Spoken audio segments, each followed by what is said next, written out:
Hello everyone, just another day with me. Welcome for my new vlog, Hen Rose Vlog. For today's video, andito ko ngayon sa probinsya ng Bacolod dahil bigla kami napauwi dahil may mga pangyayari talaga na hindi namin inaasahan. Pero ganun pa man, kung ano man yung pangyayari na yon, maluwag nating tatanggapin sa puso natin kung ano man yung mga pagsubok na binigay ni God sa atin kasi hindi naman yan yung ibibigay sa atin kung hindi natin kakayanin. Okay, proceed tayo. Ngayong araw na ito ay ika-8 araw na namin dito sa Bacolod. So naisipan namin na maligo dahil itong araw na din ito at mamayang hapon ay babalik na kami ng Maynila. So naisipan namin na magkapatid na maliligo kami kasamang aming mga pinsan at mga kamag-anak, makapagbanding man lang sa kanila bago kami bumalik. So eto ngayon, dito kami sa Morsya naliligo. Hindi nakalimutan ko yung pangalan, kung anong pangalan ng lugar nito. Basta sakop ito ng Morsya at dito sa ilog kami maliligo. At ito yung mga kasama ko, mga kamag-anak ko, yung iba, mga kaibigan namin dyan. At kanya-kanya na kaming dala ng mga dadalhin namin. Konti lang yung pagkain na dala namin, yung meron lang kaming pananghalian. Kasi saglit lang naman kami dito dahil nga mamayang 6 kailangan na namin pumunta ng airport dahil baka nga maiwan tayo ng eroplano. So saglitan lang natin ang pagligo na ito. Alam nyo guys, napakaganda ng lugar na to kasi kahit mainit siya, malamig yung hangin kasi para siyang nabilong siya sa bundok. At first time ko, kahit taga Bacolod ako, ito yung first time ko na pumunta dito sa lugar na ito. Kasi ano pa lang ako, dalaga pa lang ako, nasa Maynila na ako. At nung nag-ano ako ng pag-aaral, wala na akong time na para maglibot-libot pa sa lugar. Kasi pagkaano ko ng pag-aaral ko, pagkatapos ko ng high school ay pumunta na ako ng Maynila para alam mo sa hirap ng buhay, kaya kailangan talaga nating magsikap para magkaroon tayo ng pera.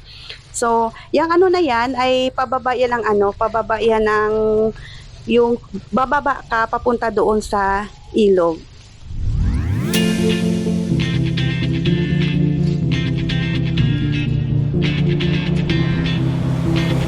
When my days end, I might just fall in love. I know the DJ and I love this song. Me and you and the night feel so young.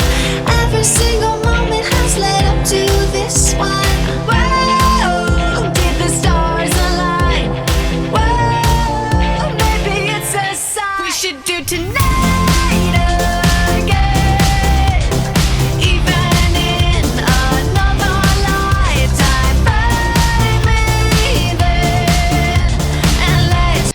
Bit-bit ko ay uling. Bago man lang umuwi ng Manila, makaligo man lang sa ilog. Oh my God. Napakaganda ng lugar.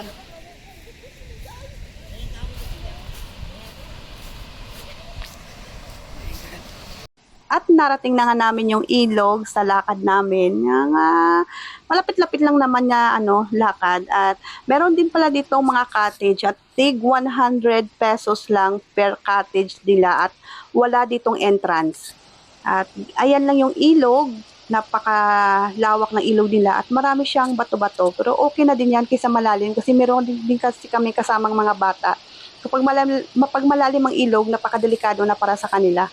At maganda ang panahon kasi pag malakas ang ulan, yan yung kinakatakutan ko.